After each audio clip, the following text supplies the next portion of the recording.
des tabous en Haïti. Il y a la religion, il y a le sexe, il y a l'éducation, il y a la couleur aussi qui est tabou. Mais aujourd'hui, je vais vous parler de quelque chose de très intéressant, d'un sujet qui est assez tabou, mais qui empêche notre développement. En Haïti, on va vous parler de la langue. Comme vous le savez déjà, selon notre constitution, l'haïtien parle deux langues, le créole et le français. Mais quand il s'agit de parler l'une de ces langues-là, il y a toujours un problème. On a tendance à croire que le créole, c'est la langue des idiots, de la population, des personnes qui n'ont pas une bonne éducation. Et la langue française est quelque chose d'autre. Je vais vous le dire. La langue, c'est un moyen de communiquer, d'apprendre, de faire passer ses idées. En Haïti, il y a toujours un problème. On est influencé par 4 langues. D'abord, c'est le créole, c'est la langue la plus parlée en Haïti. Il y a le français, il y a l'anglais, il y a aussi l'espagnol. Lorsque une personne parle uniquement le créole, on voit cette personne-là en tant qu'une personne illettrée, une personne n'ayant pas une bonne éducation, une personne qui n'a pas été à l'école. On les appelle les djol sirettes, moun sot. Il y a le français qui est bien sûr notre langue officielle, définie par la Constitution, la langue française. Maintenant, lorsque quelqu'un essaie de parler le français, essaie de communiquer en français, il y a beaucoup de personnes qui disent ça. Besoin de voler bagay moun là. Ou bien on dit souvent, ça passe ici là. C'est un petit style, c'est efféminé. Hein? Mais ça c'est un PD.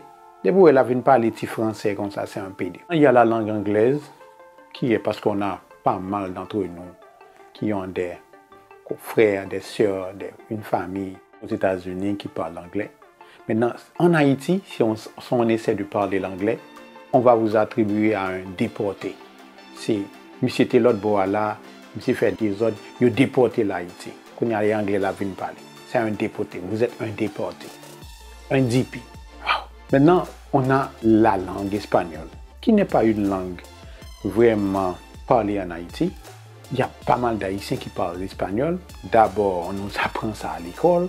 Mais ensuite, il y a le pays voisin qui parle l'espagnol. Lorsqu'un Haïtien essaie de parler l'espagnol, c'est qu'on dit « Ah, il a été au bâti ». Le bâti, c'est que avant, je ne sais pas si ça existe encore, c'est qu'il y a des Haïtiens qui travaillaient dans les champs de canne à sucre en tant que peut-être semi-esclaves. Et là, ils finissent par parler l'espagnol ou à comprendre l'espagnol parce qu'ils passent beaucoup de temps à travailler là-bas. Lorsqu'ils reviennent en Haïti,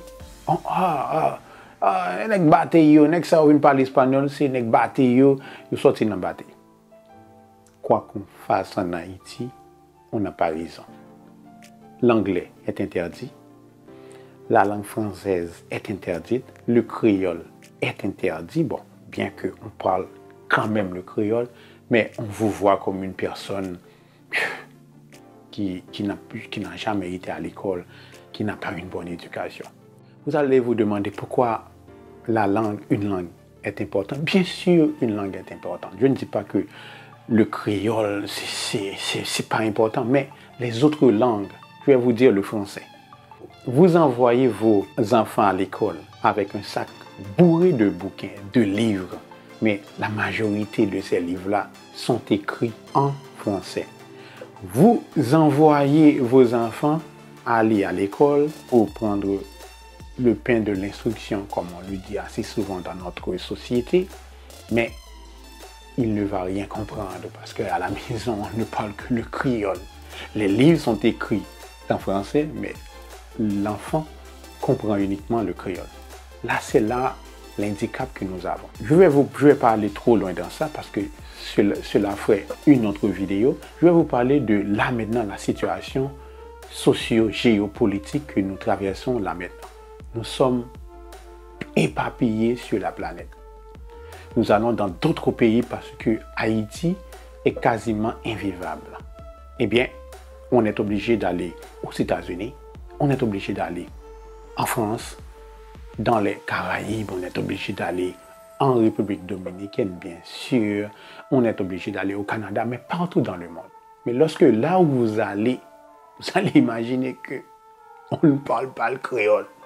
La langue créole, ce n'est pas la langue qu'on parle. Aux États-Unis, bien sûr, c'est l'anglais. Le Canada, c'est l'anglais et le français. La France, c'est, vous savez déjà, la majorité des pays de la Caraïbe parlent soit français, soit l'anglais. Ensuite, il y a la République dominicaine qui parle espagnol. Vous allez au Brésil, c'est le portugais. Vous allez au Chili, c'est l'espagnol. Maintenant, vous savez ce qui va vous arriver là? Vous vous déplacez avec une âme en moins. Et c'est l'âme, je pourrais dire, la plus importante pour ne pas... Bon, c'est l'une des âmes la plus importante que vous devriez avoir lorsque vous vous déplacez. C'est la capacité de communiquer avec les citoyens d'autres pays. Vous n'avez pas ça. Vous allez en République dominicaine, vous ne parlez pas l'espagnol. Vous allez aux États-Unis, vous ne parlez pas l'anglais. Vous allez en France, en Guadeloupe, vous ne parlez pas le français. Parce que vous avez passé tout votre temps à écouter ceux-là qui vous disent que les langues, il y a un problème à parler les langues. Le créole, c'est la langue des idiots. Le français, c'est la langue des usus, des voleurs. L'anglais, c'est la langue des déportés. L'espagnol, c'est la langue des travailleurs des champs de canne à sucre. Maintenant, là, vous êtes face à vous-même. Parce que vous n'arriverez pas à faire des choses et que vous devriez faire lorsque vous êtes dans un autre pays, comme appliquer pour certaines choses, comprendre comment fonctionne le pays. Et si vous avez d'autres personnes qui vous aident et que ces personnes-là ne sont pas des personnes honnêtes, vous allez payer le prix. C'est à vous de voir. C'est à vous de voir. Vous ne voulez pas parler d'autres langues, vous voulez rester à stigmatiser les personnes qui essaient de parler d'autres langues. Et bien là, lorsque vous allez dans d'autres pays, vous qui attendez votre résidence dans d'autres pays, soit le Canada, soit les États-Unis, soit la France, je ne sais pas. Comment allez-vous faire pour vous adapter et lorsque vous arrivez et dans l'autre pays que vous allez? Comment vous allez faire? Explique-moi. Si vous avez une solution, écris la solution et dans un commentaire. Comment vous allez faire pour vous adapter lorsque vous arrivez dans l'autre pays que vous êtes destiné? Vous y êtes destiné. Je ne sais pas. Moi, je crois que c'est le moment parce que les livres sont écrits en français, en espagnol. Les bons livres, les bons auteurs, les grands auteurs écrivent leurs livres dans des langues qui sont populaires, qui sont parlées par la majorité des gens dans le monde. Et on va voir l'anglais. L'anglais, c'est la langue la plus riche en culture. Les écrivains choisissent cette langue-là parce que c'est la langue la plus parlée au monde. On a aussi les autres langues, mais il y a le français aussi qui est une langue très parlée dans le monde. Il y a l'espagnol aussi. Je ne dis à personne d'abandonner sa langue natale, qui est le créole. Mais le créole, c'est le petit enfant de la langue française de toute façon. En tout cas, les amis, je vous encourage à apprendre d'autres langues.